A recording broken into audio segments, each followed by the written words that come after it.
week 5 of the Festival of Latin American Contemporary Choreographers. FLACC is so proud to present Victor Quijada today, a choreographer of his world-renowned dance company, Rubberband, based in Montreal, Canada since 2002. About our moderator, Dr. Juan Manuel Aldape Muñoz is a Mellon postdoctoral fellow in the Society of the Humanities and Department of Performing and Media Arts at Cornell University. His research specializations are Latinx, Latin American dance, gender studies, and performance theory with expertise in bilingual dance theater, multimedia dance composition, and improvisation. He completed his PhD in performance studies from the University of California, Berkeley, where he was simultaneously involved with FLACC during those 6 years of study and research. He is also an active choreographer. And now I'd like to welcome our honored guest, Victor Quijada. Bienvenido, Victor. Thank you. Thank you so much, Liz. Thank you, everyone, for being here tonight. I am the founder and the choreographer of Rubberband, and I am based here in Montreal. But I was born in Los Angeles. My parents are from Mexico. My father's from Cananea, Sonora, and my mother is from Culiacan, Sinaloa. They immigrated to the US in the late 60s. And I was born and raised in Los Angeles. And as a young boy in the early 80s, I fell in love with everything hip hop, the music, the graffiti, and the dancing. I spent most of my young adult life in hip hop clubs, breaking, battling, freestyle dancing. And it was at the Los Angeles High School for the Arts where I was introduced to modern dance and ballet. But more importantly, I was exposed to the larger world of art with its surrealism and its minimalism and its abstraction. I was fascinated. And it was in the clashing of these worlds of hip hop street dance with the formal art world where the seeds to everything that I would want to accomplish were planted. So I left Los Angeles for New York City. I joined Twyla Tharp's company and made my way into the neoclassical world. I then relocated to Montreal to join the Grand Ballet Canadien. And I danced the works of Ohad Naharin, Yuri Killian, George Balanchine, and others. I had gone from one genre to the next, from one style to the next. I had traveled the spectrum of dance, from street dance to high-level concert dance, but I still needed more. And so in 2002, I created Rubberband Dance Group. So I imagined that a new dance form would emerge if I could just dissolve the boundaries between street dance approaches and formal dance systems. The cross-pollination that I had experienced in my own body would be the engine for that. And my ultimate goal was to create meaningful work, work that would focus on human behavior with its violence, its tenderness, and its indifference. And I wanted to do this through a unique movement language with a signature style and powerful imagery. However, I felt that if I was the only one, the only body that could manifest this hybrid dance form, it would not be valid.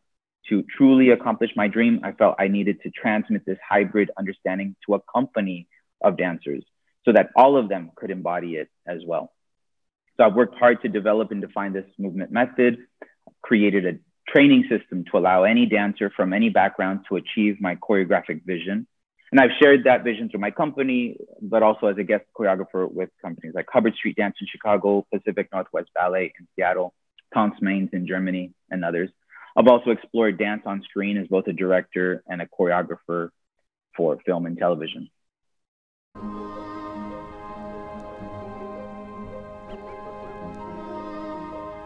But the piece is more than just a look at generational history. It's a meditation on migration and on borders. It's about assimilation, rejection, belonging. In 2019, Trenzado received support from the New England Foundation for the Arts, specifically the National Dance Project grant, and Trenzado was scheduled to premiere in February 2021. However, due to COVID, all of that got canceled. Specifically, 3 vital creation residencies aimed at completing the work were canceled. A week residency at Jacob's Pillow, 1 week technical residency at State University of New York at Purchase, and a week-long residency of previews with El Teatro Campesino at Cal State Monterey Bay. And even my February 2021 premiere date was canceled.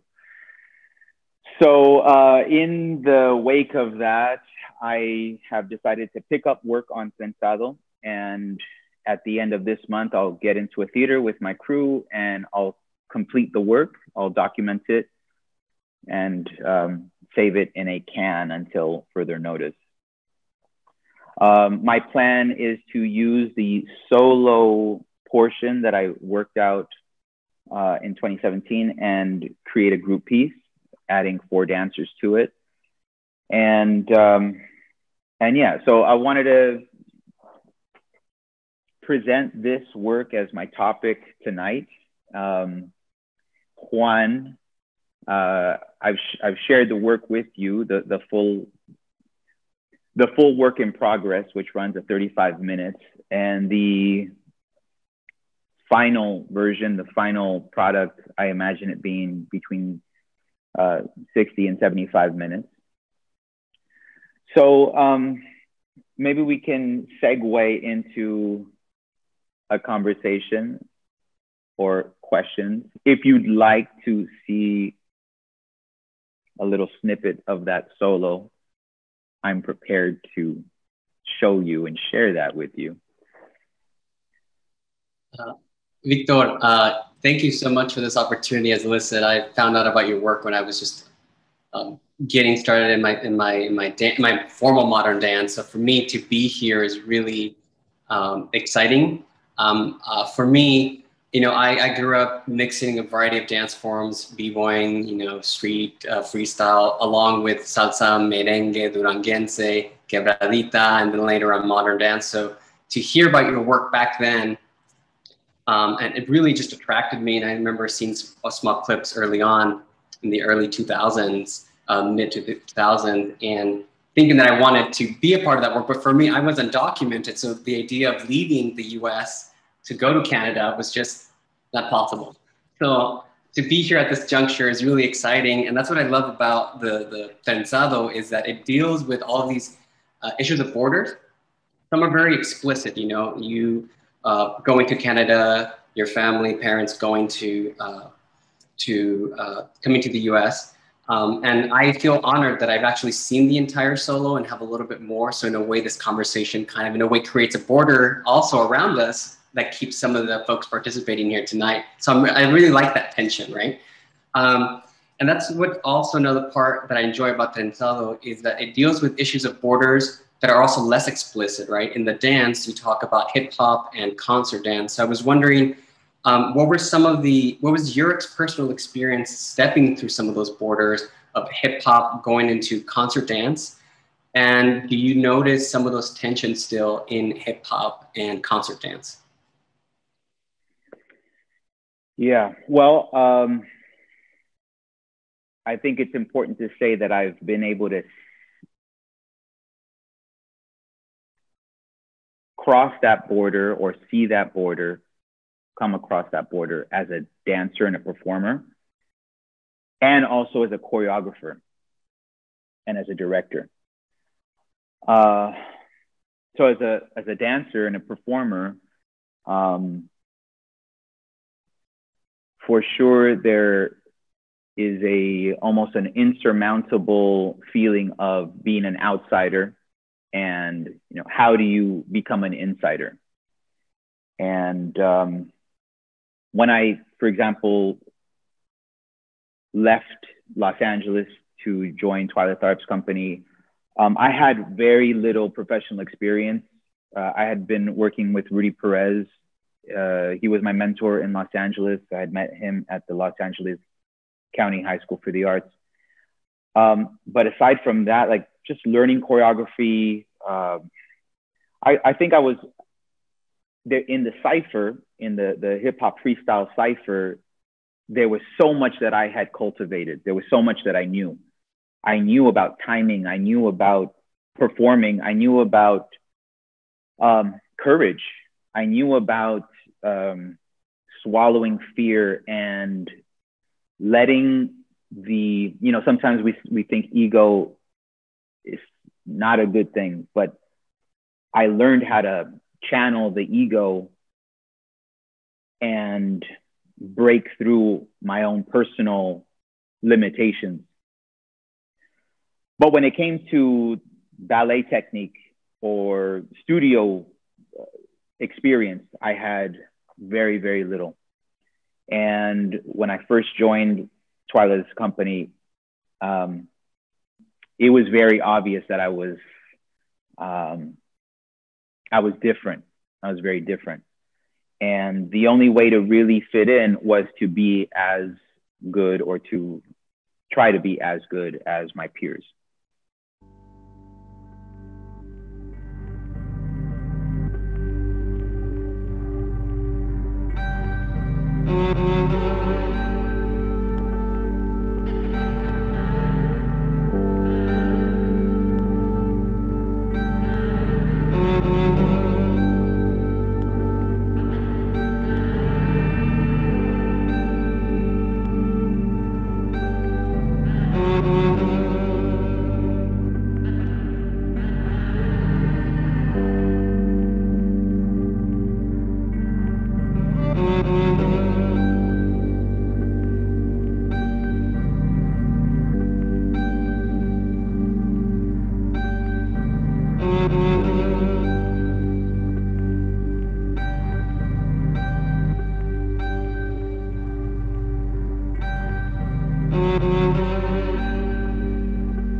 I feel like we're just getting started. I'm ready to just, you know, like get going. Let's keep going to watching the performance. It's such a, it's very evocative. Like I said, you do a great job of capturing some of those nuances of the snag. You know, when I watched the performance the first time, yeah, I was really captivated by this moment, by these very small gestures of the snag that, I mean, you know, the movement that you're doing is on the one hand very long, very elongated, and you're framed by Sylvain Bauman's installation. And there's an expansiveness in the space, but there's something very small and gestural in every movement. I'm just wondering if you can talk a little bit about some of those flickering snags and what is that work doing for you in that expansive space of Sylvain Bauman's installation? Yeah, well, I wish I could share with you, take you to that moment where we initially entered the Baryshnikov Art Center, and it was the first time that I had seen the set. We had worked with a prototype. I knew it was going to work, but this is the first time that we had built this set in the space. And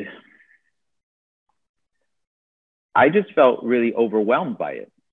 And I kept on saying to my collaborators, everybody in the theater, like, I don't think it needs me.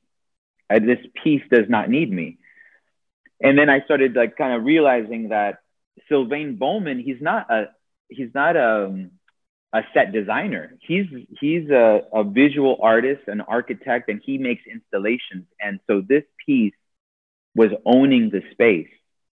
It was owning the room. And it took quite a bit for me to feel like I deserve to share the space with this thing. And you know, I built that. I had been workshopping some ideas, but I built that solo work in progress very quickly over 2 weeks. And the only thing that I could do in the middle of that space, surrounded by this steel construction, was sit in the middle of it and like give reverence to it. And it just felt very imposing. And that solo, this is one of those opening solos. And it's a little bit about, I think, pushing back on that ownership of the space that the set was taking, and encroaching on the space's energy, and taking it over and kind of at least coexisting with it in a way. All right, so right now in this moment, I'm preparing myself to go into a 3-week residency at the end of this month. And at the end of the 3 weeks, I'm really hoping that I can put this puppy to rest. I can do a lot of work in 3 weeks. So let's see, from left to right, these are Rubberband company members. We have Paco Ziel, we have Jean Bouy, we have Amara Barner, and in the purple, we have Sydney McManus. One of the things that kept coming up for us in the studio was how the set design was making us so aware of the empty space in the room. So inspired by the set design, we began exploring the negative spaces in between our bodies. And this exploration was very simple, minimalistic exercises of reaching, replacing, creating architectures with our bodies. And then in time, I placed the dancers in relation with the set. Now, Paco in the red hoodie, he's born and raised in Mexico City. Jean with the shaved head, he's born in Montreal. He's a real French Canadian, although his parents are immigrants from Vietnam. Amara in the white hoodie, she's American. She has a multiracial background. And Sydney, she's Portuguese and Scottish. So Rubberband has always been a diverse group of artists. And diverse, I mean diverse in the types of dance backgrounds, the types of dance training, different types of bodies, different languages, sexual orientations, different cultures, different ethnicities. But really, I don't feel that my work was ever explicitly about that. Trenzado is the first work where culture, race, heritage really become a forefront theme.